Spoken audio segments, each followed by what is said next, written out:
in 2023, I took like a 6-week sabbatical. So I felt like that was a good test of that. And I was like, I'm deleting email off my phone. Like I did not check in or do anything. And we had employees leaving that time, new hires. So it felt like a really good proof that like, okay, I think I've gotten there. Welcome to the Property Management Success Podcast, where we interview leaders in the industry to uncover the secrets to profitability, efficiency, and achieving true freedom, whether it's your time, money, or lifestyle. I'm your host, Tony Klein, and I'm here to help you build a wildly successful property management business. Let's get to it. Welcome back to another episode of the Property Management Success Podcast. Today, I'm joined with Brandon Scholten out of Denver, Colorado with KeyRenter Denver. Brandon, how's it going? It's going great. I just finished my tax prep this morning, so like nothing makes me feel like I've accomplished something in the day like that. Well, I appreciate you still meeting with me after going through all of that. That's hopefully it didn't suck all my mental energy out, but yeah. I think I got some left. Yeah. Well, you and I have known each other for a long time. We both operated in the same market here in the Denver metro area. And I've kind of watched you come into the market fairly fresh. I know you've got some property management background, but before you started your company, you kind of came on the scene.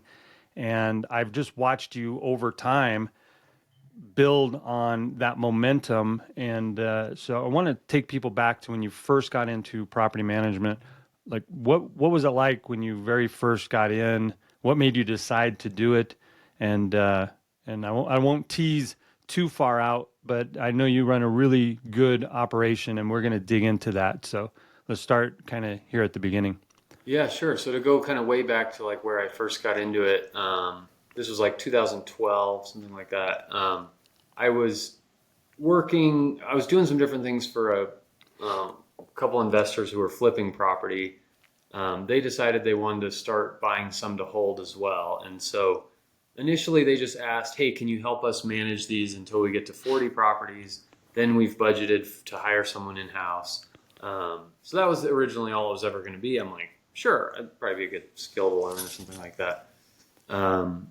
So yeah, what was it like? I mean, for me, I had no idea what I was doing. And so I probably when I was at 6, 8, 10 properties under management, I mean, it was like, I was struggling so hard to keep up with that because it was just such a mess, no organization, no systems. So that's what it was like early on. It was very overwhelming, and I probably was close to throwing in the towel pretty early there, but somehow got through that. And yeah, you slowly start to learn and be able to handle more and grow your capacity. So. Yeah. I like to say if you're going to manage 10, you might as well manage 100. And if you can figure out how to survive up to 100, then you might as well grow from there if that's what you desire. So that getting through that first 10 is always an interesting ride. But I know your family had a little bit of property management background, and you decided to open up an office. Was there any thoughts about partnering with family members or anything like that? Yeah, not really. So I had grown up just around rental property. My mom was a big believer. She was a real estate agent and slowly acquired a portfolio, and I had a bunch of partners with different people. I say my mom, she was the one making it happen. My dad was there too. It wasn't like it was, but yeah, it was just not his thing. So I grew up around it in that sense of like, but my mom passed away when I was 19. I was going off to college. So my dad kind of picked up the pieces and tried to figure out what to do with it. It was in a tough time in the market too. But by the time I was getting started in this, I mean, he still owned a few properties up in Longmont, but there wasn't much left there that like I would have done anything with them or anything like that. So it was on my own. Yeah. So you opened up your own brokerage to do rental properties. Were you also doing sales then at that time, or did you say, I'm just going to do property management? Initially, I managed property without a license, and maybe a year in, I kind of was like, oh, I really should have a license to do this. So I knew somebody one of the investors that I was managing for had a brokerage, so I was able to like go through the classes, get my license, hang it under him. So once I got to like, at the time you just needed 2 years of experience in Colorado, then I was able to spin it off as my own company and brokerage. But yeah, I had no background in sales, so that was never really part of it. A couple of times I fumbled my way through a transaction and it didn't go well, and so I kind of steered clear of that. Like for a while, I'd just refer it out and get referral fees. At some point, I started adding staff who had brokerage experience, so now we do some transactions, but it's never been a significant chunk of our revenue or anything like that. And how big is your team now? I think we have about 42 or something like that. Yeah. That includes maybe 8 or 9 people in a maintenance department, and then the rest would be in property management and split. Like I think we have 12 or 13 remote and the rest local. I want to take the listeners through a little bit of a journey. So we're going to flash forward. You talked about starting with, those first 6 or 8 doors, getting ready to, bang your head against the wall and possibly throw in the towel, to flash forward just a handful of years, and you wound up receiving the franchise of the year for the KeyRenter franchise in 2016, 2018, 2019, 2020. Again, highest franchise revenue in 2022. You made the Denver Business Journal for the best places to work in 2022 and 2023. So obviously you went on a journey and figured this out. If we were to go back to when you first started, was it always the intention to start with a franchise, or like what made you decide I'm going to lean on some of the things that they have to offer, some of those tools, instead of just trying to figure out how to do it on your own? Yeah, so I started managing for those investors in like 2012 and had been doing that for a couple of years. We got past the 40 properties that they had said at that point they'd hire someone, and we never even talked about it. It was just, I was figuring it out. I was starting to have some fun with it. It was nice. Before that, I was very much like doing a lot of different things and trying to kind of piece together an income sort of. And so to finally have something that was like, it grew every month. I knew I was going to make at least this much. And then, yeah, for a long time, I was still doing things on the side, but I really liked that part too. So I just stuck with it, and they ended up getting up like over 100 properties. Along the way, I started to get some referrals and that kind of thing. So I had set up a little side business to manage for other clients. So again, I was still doing a lot of things on the side in this time and trying to figure out what I really wanted to do with my life. But there came a point where I decided, like, I don't feel like I'm actually putting energy into property management, and yet I'm getting referrals in this little side business that I don't even talk to anyone about. I don't have a website. Anything is like, and I'm not saying it was getting massive traction, but just the fact that it was like growing at all, while simultaneously I'm trying to get some other businesses going and stuff that are not getting traction. It felt like I should probably like read the writing on the wall here and maybe give this some actual effort and see what happens then. So this was like in 2014 that I was having these thoughts, and I had the intent to just start my own company, and I found a guy to build a website for me, and someone else was going to help me like come up with a better name for it. At the time, it was just Scholten Rentals. And so, yeah, I was like going down that road, and then somebody had mentioned that there was some property management franchises. So I thought, well, I'll just check that out, as an alternative. Initially not really thinking I would seriously do that, but found KeyRenter, and just at that time understand, like, I had never hired an employee. I'd never managed anyone. I really had very little experience. I kind of knew how to manage rental property, but also for the most part, this was not like true fee management where I'm having to like manage, owner expectations and onboard them properly and all this. It was very like informal, and the vast majority of the properties I was managing was for this, investment group I'd worked with from the very beginning. And they had their own accounting department and things like that. So it was a little different than your typical like structure there. So I just felt at the time like I remember having. I think I had enough confidence in myself, like I could figure this out. I don't feel like it's impossible on my own, but it just when I went out and when I found KeyRenter, they were just getting starting in finance or in franchising. Um, but I felt like it was a good match in that they had grown an office to like 500 doors. They had figured out a lot, you know, in some regards. They also didn't have a business in a box, and you know, they didn't have a track record of franchising this thing and having a bunch of reps there. They had no franchise locations open, like when I went out and visited them. So, um, but on the other hand, I'm like, well, I kind of know how to manage property, so I don't need all of that either. But it sure would help to have these like mentors who are really invested in the business to kind of guide me along that. So that was sort of my thought at that point when I decided to join the franchise. You went from running your own small business, one person, to now over 40 employees.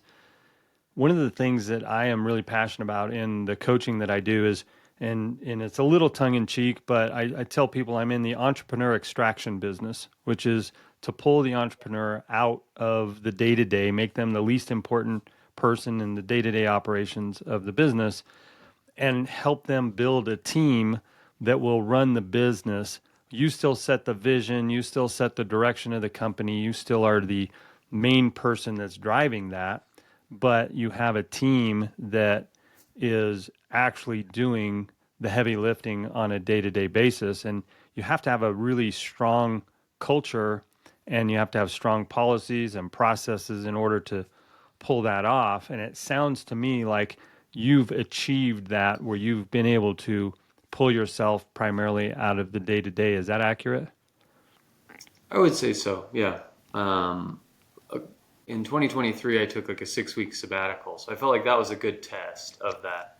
And I was like, I'm deleting email off my phone. Like, and a couple of times I had to like, you know, hey, you're going to get a text sent. I need that code to get logged into something. Or there was a couple of things like that. But for the most part, I did not check in or do anything. And we had employees leaving that time, new hires. So it felt like a really good proof that like, okay, I think I've gotten there. Um, but yeah, it was certainly a long road, and there's also like an emotional journey I think that goes along with that. You've probably experienced that as you help people do that. It sounds great to not be needed, but there's more to it. Of man, what am I supposed to do? Where am I? This was where I found my sense of purpose, or my sense of like I got a lot done today. I feel good about myself, and when you sit around like I don't know, I'm working on more bigger projects and things that just maybe don't bring the same like they don't hit my emotional needs in the same way or something. So yeah, it's been really positive overall, but yeah, it's an interesting journey. I had a client that actually shared that we went through the deep emotional stuff that you go through, and he would continue to go into his office and just sit there because he felt like, well, I'm supposed to be here, and wasn't really working on anything intentionally. And so we had those conversations about, why are you going in? Why do you feel like you need to? And he felt like in order to be the leader that his team needed, he needed to be visible. And I think, and you can share what your opinion is on this, but I think in order to be a good leader, it's not necessarily about the physical space that you're in or them seeing you physically. What do you think makes a good leader of a team that's your size? Yeah, it's a great question, and I've struggled with that too. If sometimes it's just I come to work because it's the default, right? That's what I don't know. So, um, and even I think there's a lot of chatter that creeps up of like, oh, they're going to think you're ducking out early or you're taking advantage of people because you're not putting in the same hours they are or something like that. But most of the time I've found like I am creating that. That's not actually happening for other people. They're not as worried about me as I think they are or whatever. So yeah, what are the remnants then that are like, what is the critical thing to be a good leader in that kind of context? Yeah, I think there's a lot of elements that have to exist, right? So if you're not going to be present all the time, certainly you need other people who are more who are providing a good structure for people to thrive in. They're providing direction. People have someone they can go to when they don't feel confident in their role or a decision or a complex thing they're facing. I think one thing that still needs to be present in the company, if there's good leadership, is like the path development of people in the company. They need to see that somebody cares about them, has some vision for them of how they can develop and grow and take on new responsibilities. Yeah, I think just generally having a direction with where the company's going a little bit. So oftentimes that's going to be some sort of growth, but I don't think it has to be also. But I think if you're clear of what it is you're trying to do as a company, what brings meaning to the work that you're doing, there has to be a component of that. Yeah, I would say those are some of the critical things that I feel like if that's not happening, then I do have work to do here and can't be elsewhere. A lot of my clients, they talk about that, where once they've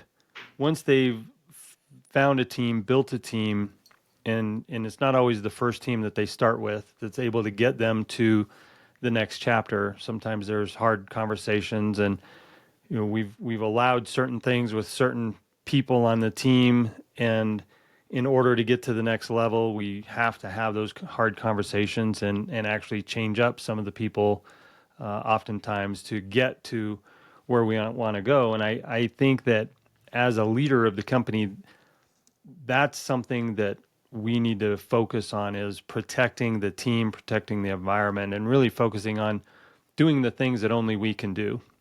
It doesn't make sense for us to go out and do lease showings, or even at your size, it doesn't make sense for you to be going out and signing up new accounts.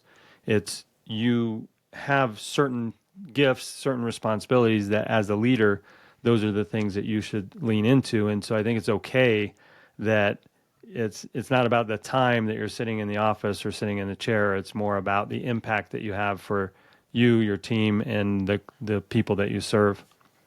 Yeah, very well said. Yeah.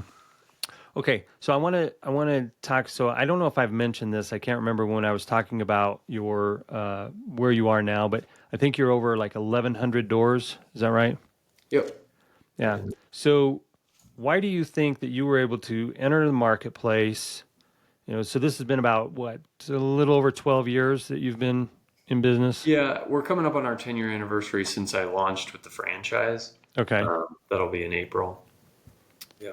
Yeah. So I know the Denver market, I don't know the exact number. I don't know if anybody does, but there's got to be a few hundred property management companies in Denver, and not all of them are active. Not all of them are, frankly, playing by the book.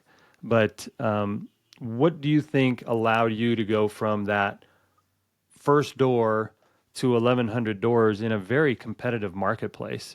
Denver is not an easy market. You can't just put up a website and all of a sudden you've got SEO and you're the top front runner. There is a lot of competition in your market. Why do you think that you were able to grow to 1,100 doors? Yeah, that's a great question. And again, I like how you framed it. I can answer why I think we did, and I don't know that I'm right. Maybe invisible forces in play that are lost on me. But yeah, I think I would cite a few things. One of them is just you're right. There's at least a few hundred companies, and a lot of the national names that people know and that kind of thing are present in our market. So I think from just a high level overview, it seems like a very competitive market.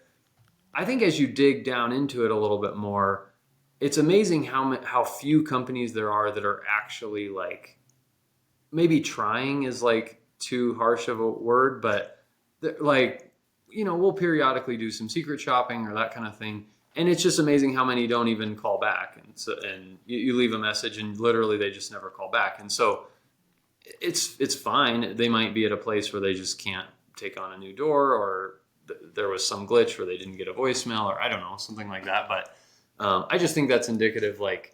There's a lot of people who at a given time don't have the capacity to grow, don't want to. Maybe they just have a better opportunity. They're a lot of people in our space have other endeavors too, right? Or they're developing, or they're really in this to grow their own rental portfolio personally, and so that's the primary place their effort goes. So I would just say, like, when I actually look at the competition and living in it every day, the amount of people really putting forth an effort to grow their third party management and committed to it over the long haul, like, that list gets very small. So that would be part of it. I think anybody who's really working hard at this over a long period of time will have some level of success. Beyond that, I'm trying to think how else I would answer that. I think pretty early on I was committed to bringing in talented people, to sacrificing my own personal income at times towards growth. Just being willing to get out there. Just always ready to kind of continue to learn, continue to press into this business, in many different ways. I don't know. I think you're being a little too kind for some of the competition by giving them an opportunity to have a technical glitch with their voicemail or something. I think a lot of them just lack clear direction and clear culture in their company about capturing the lead and returning phone calls and having that vision in the company that we're not just here clocking in from 8 to 5, that we're actually doing good work. And, I've seen your company grow, and I've seen that your involvement in the community. You've been a past president of the Denver NARPM chapter. What year was that? I think I was president in 2021, and I kind of ended up serving a 2-year term because the guy after me sort of bailed a few months in. Yeah. How that goes. Yeah. I've been there. I was the president twice, and you wind up being on the board for as a incoming president, the president, and then past president, and then it seems like you're always on some committee. But reason I was leaning into that is you mentioned. Do we have a bad connection? Yeah, I just said we had a bad connection. The reason I was leaning into that is you mentioned sort of learning and staying on top of what's going on in the industry. And I know that it's been my experience that you really can't outgive in this space. The more you try to lean into providing good value and the more you connect to other people in the industry, the more you just become aware of what's possible with the business and with growth and all of that. And have you been able to take that information, that experience that you had as the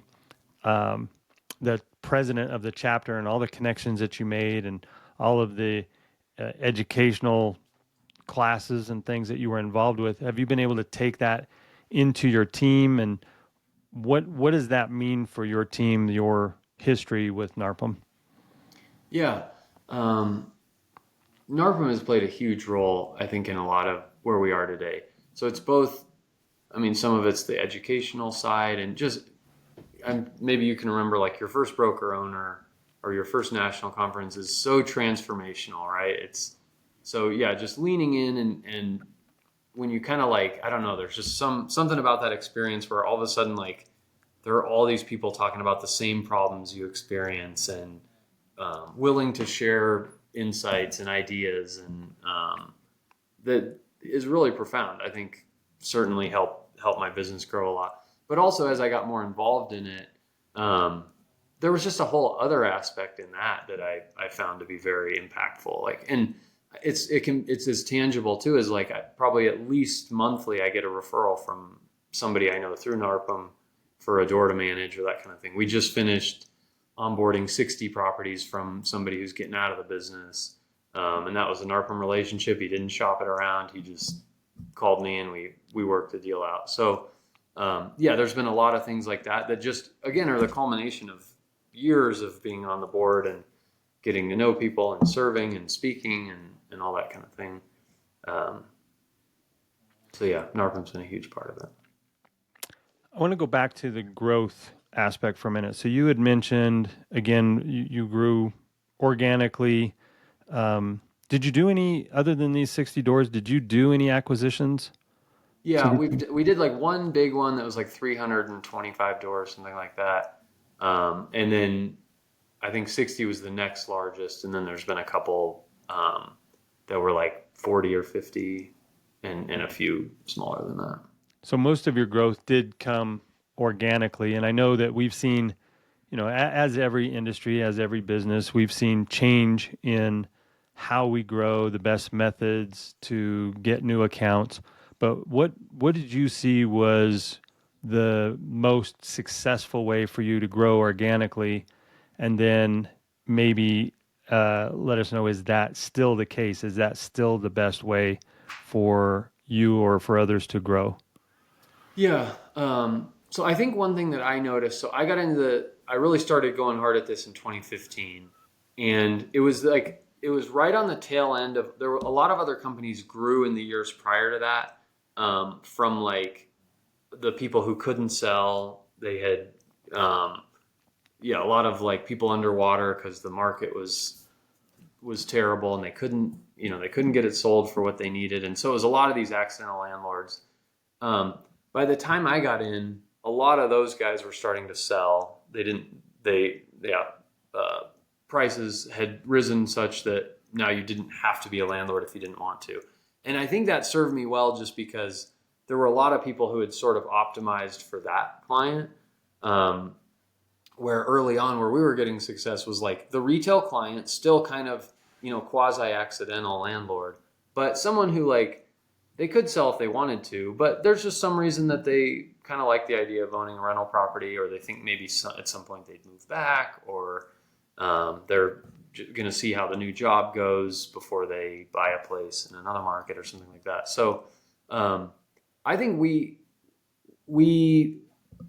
something that I think helped early on was like, we really went hard at optimizing for that kind of client, where everyone else I think was like really trying to get like investors with bigger portfolios. And again, just a different playbook, but that was something that I felt like we differentiated in early on, is like, we really were like, let's speak the language of this kind of accidental landlord who's, who is okay with owning rental property. It's not just because they can't sell, but they're going to be more emotional. We've got to communicate with them a little better. We have to be like, they really value that we have some local market knowledge, and we might live in their same neighborhood and that kind of thing. So I relied on that a ton when I was like the BDM, of just having connections where, oh, we manage one right down the street, and isn't that restaurant great that's by you? And I think there was just like a way in which I was able to adapt and like fit in culturally really well to gain trust with that type of client.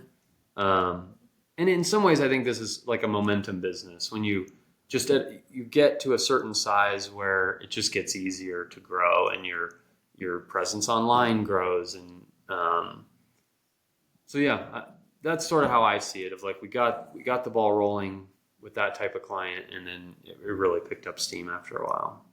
And do you still think that focusing on that type of client, that's what got you here? Is that what you see taking you into the next 24 months and beyond? That's a great question. We've definitely deviated from that messaging and that client a little bit. As I'm sure everybody knows who's listening, who manages property, like, that client's also challenging in some ways, and they can churn out for very finicky reasons, no matter how good a job you did, and that kind of thing. So I would say over the past like few years, we've shifted a little bit. We've tried to go more at an investment-minded client. We've also put a lot of energy into, at some point, like, the thesis was, why don't we try to get that like accidental landlord to be a more knowledgeable, at least somebody who's like a good landlord, right? And they understand some fundamentals around owning rental property and what it takes, and how to be financially prepared for what's to come, and emotionally prepared for what you might face along the way, and that kind of thing. So we've done a lot to educate our clients and others through like a newsletter and a podcast and that kind of thing, just on all around that of like, how can you be a good landlord and make this a success and a long-term thing? So yeah, as we've tried to like move that messaging, and we're also trying to take maybe the person who's like, we see it as like there's a few different buckets someone can be in. They can be like a total accidental landlord who knows nothing. They can be just a good landlord who has a good sound kind of approach to this and understands what they're doing. And then from there, it's like, how do we turn them into really someone who's like more investment minded, who might be open to buying another property or just being opportunistic with it. That one is harder, I've found, than maybe the first.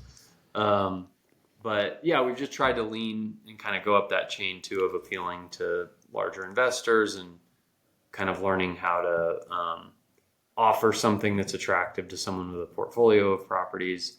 So I wouldn't say it hasn't been easy, but I think we have started to attract more clients with multiple homes and that kind of thing. I find this part of the conversation really fascinating because when I'm working with a client and they're basically, well, if you have a pulse, we'll manage your property.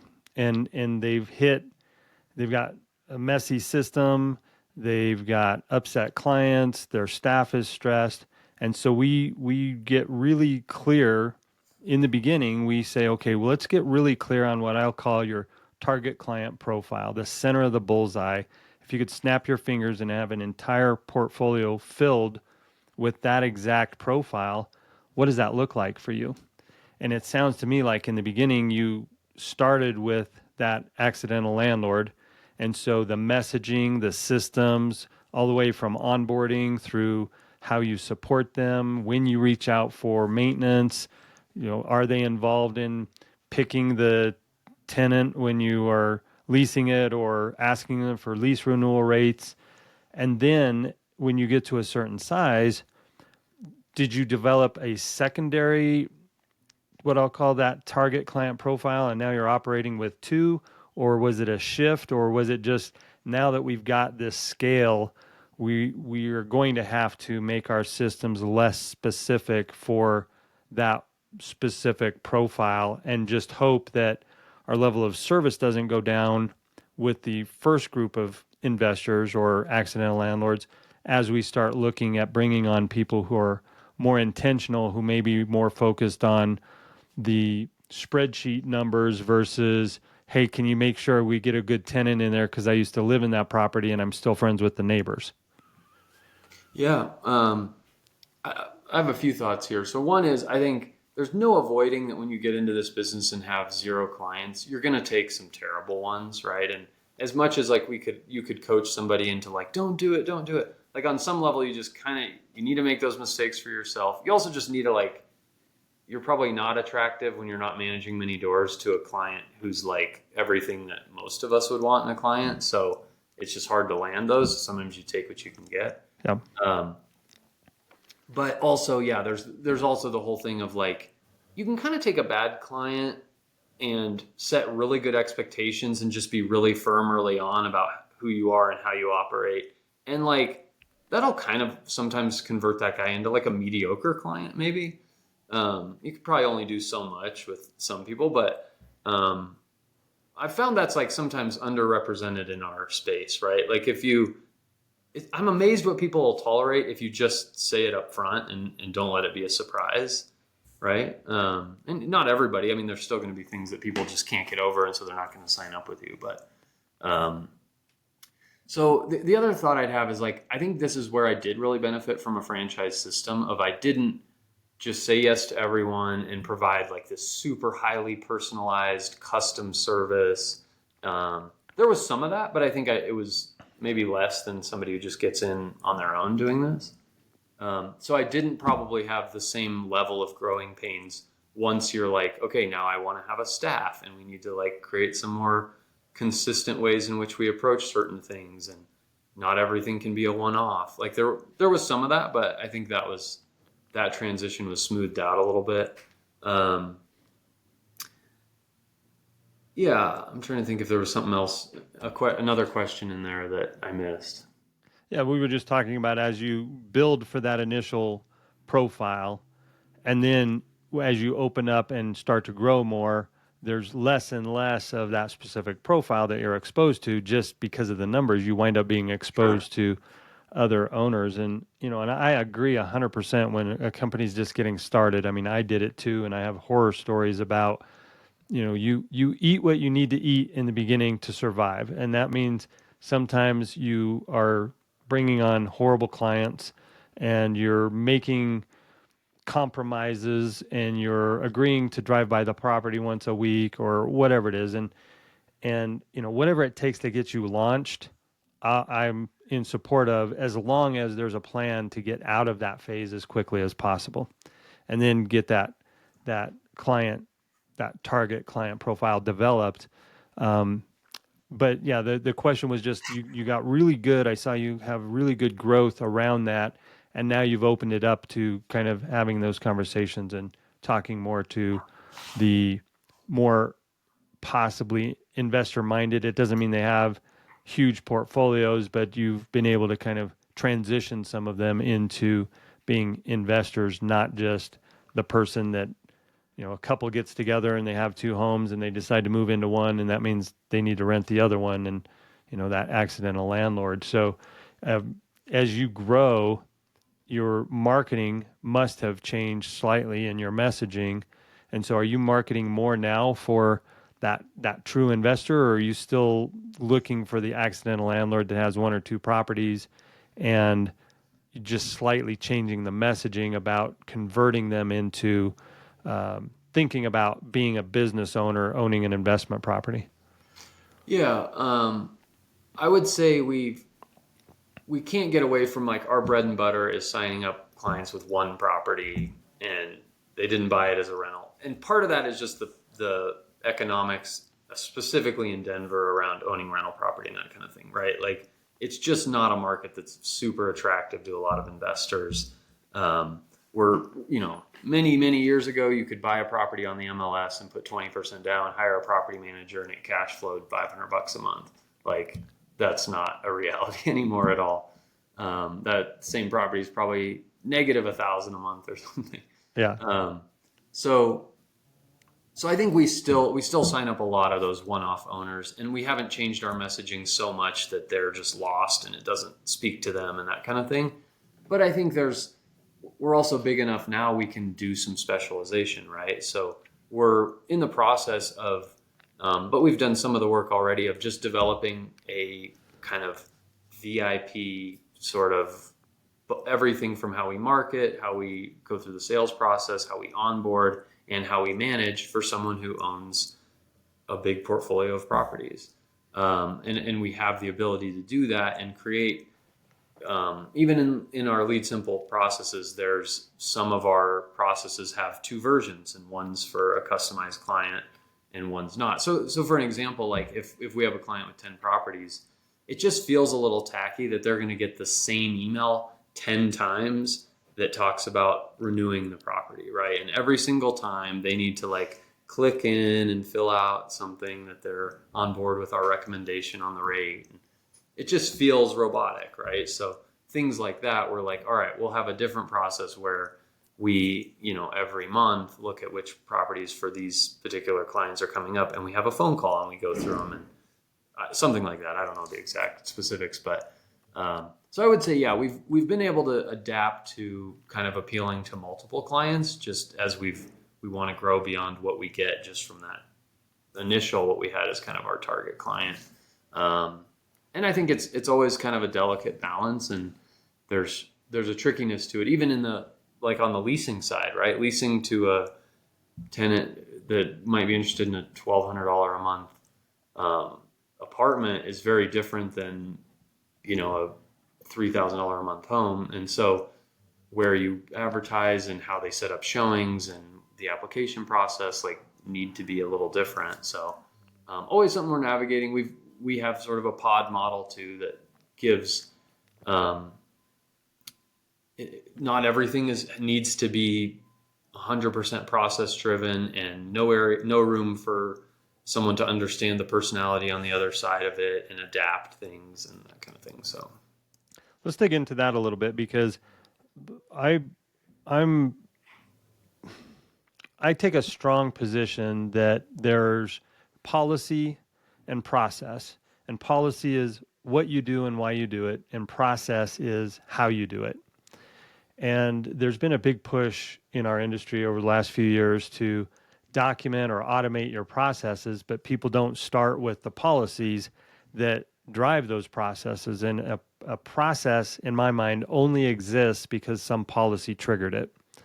And so did you intentionally document policy, or just was it you've been doing it so long that you just started building out process? And then how much of those processes did you create versus your team creating? Is this a top down, you must do it my way, or is it sort of, I've got people that are in the trenches doing the work?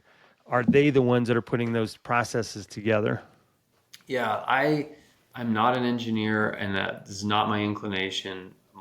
Like my evolution on this looks, it's the other end of the spectrum from a Ben Sensenbaugh who's, went hard at automation and process early on. So a lot of this, like we definitely got to a point where, based on how big we were, how big the team was, our policies totally inefficient or totally like not what they should be for the level of work we're doing, and we suffered for it, right? We saw fallout and mistakes made and things I'd read emails and just scratch my head like, how is it that this person who's been here for a year thinks that's how we should handle that, or that kind of thing. So there was definitely a season of like, okay, we've got to slow down.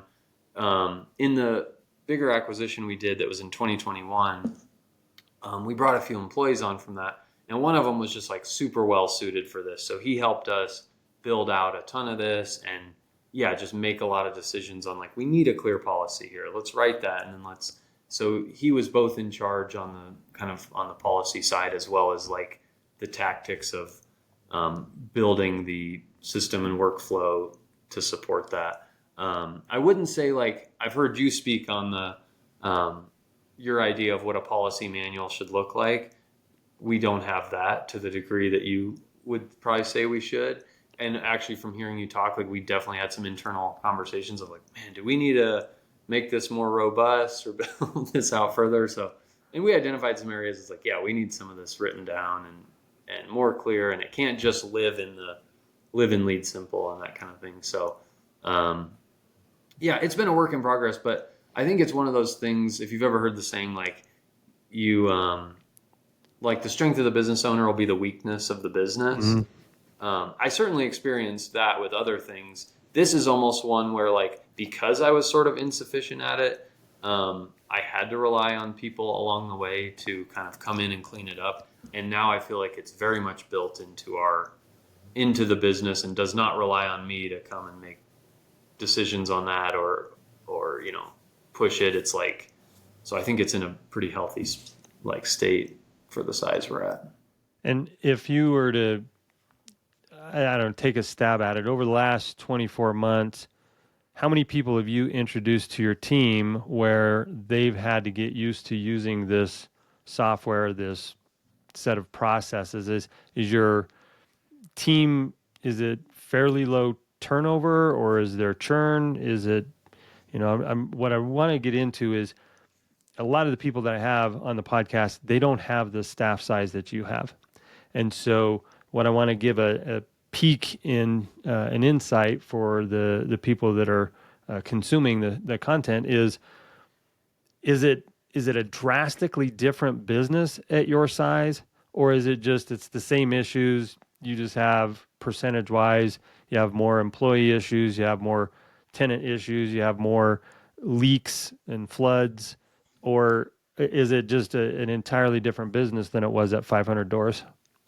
I would say in a lot of ways it feels like an entirely different business. So I'll share a few of the reasons I would say that. One is if at 500 doors, maybe you have, I don't know, 10 to 16 employees or something in there. In that model, like you probably don't have everybody reporting to you, but there may be like a couple kind of department heads who are like sort of player coach kind of thing. And so, for instance, when you onboard a new employee, that can often look like, hey, just pull up a chair, watch me do my work. I'll slowly, like, you almost start as an assistant to that person, and then as you learn things, you slowly peel off. That's at least where we were at that stage of the game. Once we got like that acquisition made us go from like, I don't know, 550 doors to like 900. And it was amazing the degree to which the wheels fell off, to be honest. Like, it was not a pleasant thing over the next year or two as we sort of picked up the pieces from that.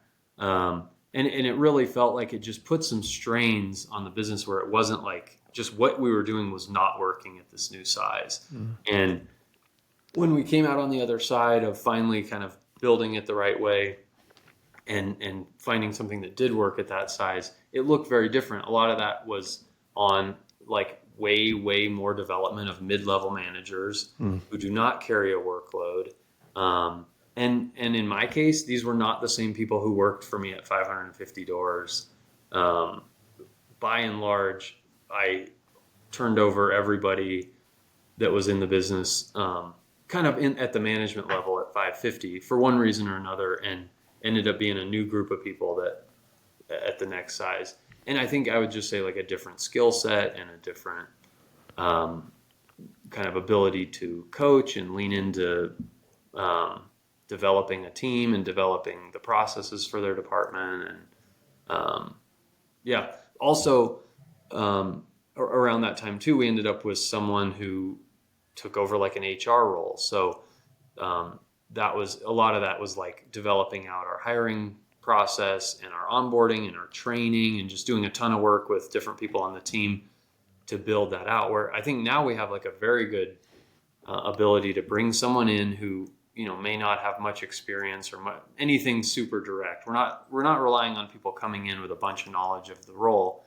And we have like a 90-day plan where they can be really contributing, enjoying their work, not overwhelmed. And on our end, we're getting good value at that point. We're not having to kind of coddle them or really limit their workload or anything. So that would be one of the biggest things I'd say. It shifts in that from like 500 to 1,000, let's say. You mentioned that you had a big turnover in your leadership team. You mentioned you basically turned over the whole team. Was that intentional, as in I'm looking where I need to go and we've had our standards and we've just decided that we're moving we're raising the bar, so to speak, of what we're trying to provide? Was it intentional of like, I'm going to go out and build this bigger, better thing? Or was it just sort of what you had built was at capacity and things started falling apart and cracking and stressing? There were stressors either for you or for the team, and they kind of parted ways. I'm just trying to see how much of it, when people get to this point, is it a necessary thing to level up your management team, or was it just sort of coincidental that when you leveled up, then this happened? I would say it's, yes to all of it kind of thing. Some of all of that. Like, of the three people I'm kind of thinking of that were like the key leaders that turned over, one, it was a bit of that, like, this just isn't working anymore. Like, you were a great fit at this size, and now it's a square peg in a round hole.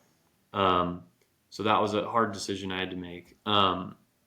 The two of the others, they left over some kind of conflict or a better job or something like that. So in that moment, it wasn't obvious that it was because I was trying to like level up the business or something. Now, maybe you could zoom out and say, yeah, there were just some things that weren't working, right? And they were feeling that or seeing that it wasn't growing in the direction they wanted or something like that. So, some of both. But then I do think on the other side, it was very much, it gave me some, like a real sense of what I did need. And then I was able to go find that. And it didn't happen overnight, but people came from different places or were elevated from other places in the organization to fill like those very real needs that were presenting themselves at that larger size. Well, Brandon, this has been really insightful, and I appreciate you sharing sort of the insights in how you run your company, how you got to where you are. What do you think the future looks like for you and for the industry? I know you have, because of your connections in NARPM, because of your connections with the KeyRenter franchise, you have access to information that possibly some of our audience does not have. What do you think the future, foreseeable future? I know AI is going to change everything, and all the talk about technology, which we've been talking about that for years of 36 months to extinction or evolution. If you're still doing the business the way you were doing it 36 months ago, you're probably on your way out of business. But I think more specifically, we're going at a much faster pace. So what do you see for your own business and for the business in general? What's the future look like for you? Yeah, good question. I think one thing I've noticed just in my time in the industry is like when I look back at what competition was 10 years ago and just like the software tools that were available to us and the vendors in the space and what they bring and how sophisticated the marketing is and that kind of thing. Like it is really a maturing industry, right? It's in a very different place today than it was 10 years ago. So I would just say what you said, like if you're the companies who don't go to any of the events and they don't really pay attention to much going on and they don't change things, it's tough for them to keep up. And I don't think that'll change. I think we'll, in general and probably across any industry, like good execution is rewarded, right? And the market's always going to shift in what exactly it's asking of us or what people want. And so, I don't know that I'd see anything like wildly different there other than I'm sure there will be new ways we can just do what we do a little better, a little cheaper, a little faster. And if you don't kind of stay in tune to that, you'll be left behind a little bit. If I'm thinking of anything else, any major trends that I see being meaningful in our space, I mean, I think specifically in Colorado, we see just regular waves of new legislation. It gets harder and harder to do this for the accidental landlord. Sometimes that means they sell properties if they are the one who owns just one, but the serious real estate investors stay and apartments will always be there and we'll need management and that kind of thing. So I see good opportunity there. And again, it'll reward those who stay ahead of it and put in the hard work to deliver at a high level. I would say those are the big things. All right. Well, good insights, Brandon. I appreciate your time. I've enjoyed sitting down here with you. Actually, there's one more thing I wanted to touch on, and I forgot to bring this up. You mentioned just as we were connecting and getting the cameras and stuff set up, that you are also running a podcast. And one of the things that we've sort of focused on in the industry is the marketing is changing. What makes you unique in the marketplace? Why somebody should do business with you, with KeyRenter, or with anybody that's listening? You can't just have a business card and a phone number and a website and have the expectation that people are going to reach out to you and do business with you. So I know you mentioned that you are doing something a little bit unique that a lot of other property managers aren't doing. And I think it's giving you a level of authority in your marketplace in that you are running a podcast specifically for the Denver marketplace. And before we wrap up, and we'll wrap up with this, but I'd love to just get a little bit of insight from you as to why you started doing it and if you've seen it have an effect on the business or just how people interact with your business. Any feedback you have about that? Yeah, for sure. So this was something that a couple of years ago, we just had this idea of we want to move more into being this like authoritative voice for Denver landlords where kind of my vision of it is if two guys were, or not guys, but two people were talking and someone said, yeah, I'm going to be renting my property out.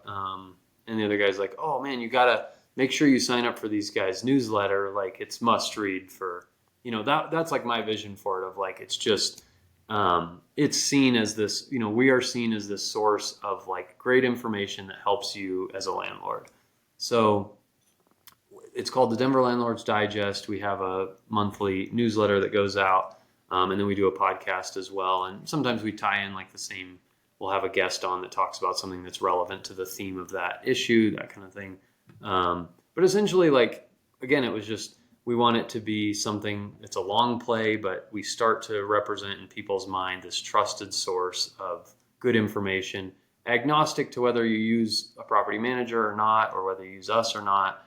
It's just super relevant information that helps you I alluded to this earlier, but we're trying to help people be financially, emotionally, and operationally prepared for being a landlord. So as far as how well it's worked, again, it's a long game. It's frustrating at times. It's not easy work. We've definitely had a couple people sign up where, like, some lead I talked to 4 years ago, and they're like, "Oh, I've been listening to your podcast and ready to hand over the keys." So that's super gratifying. Anytime you can actually point to someone, you're like, "I think it made the difference." Those don't happen all the time. It's, some of it just is subtle, and you hope it's working, and maybe people won't mention it, but it is impactful. So, yeah. Well, I think it's super smart to be looking at ways to differentiate you in the marketplace. And even if people don't mention it, it does create that level of authority for you to be able to, just when you're interacting, just to even have on your marketing that you've got the podcast or the newsletter, and just to be able to send them a quick article or an episode. It makes you different. It makes you, like you said, you have that authority in the marketplace where you're the voice, where people need information and you're out there freely providing it, which I think is a long play, but I definitely think that it will pay off, because we've seen that pay off in other markets. And so I congratulate you for sticking to it, and Thank you. can't wait Thanks to for having see. me on. This was a fun Yeah. conversation, and cool to see what you're doing. Absolutely. All right. Well, we will chat again real soon. All right. Thanks, Tony. Thanks, Brandon. Thanks for tuning in to the Property Management Success Podcast. We'll be back with another value-packed episode to help you level up your property management game. If you've got something valuable out of today's episode, please share it with a friend or colleague, and don't forget to subscribe and leave a review so you never miss out on future insights and strategies and tactics. Until next time, here's to your success.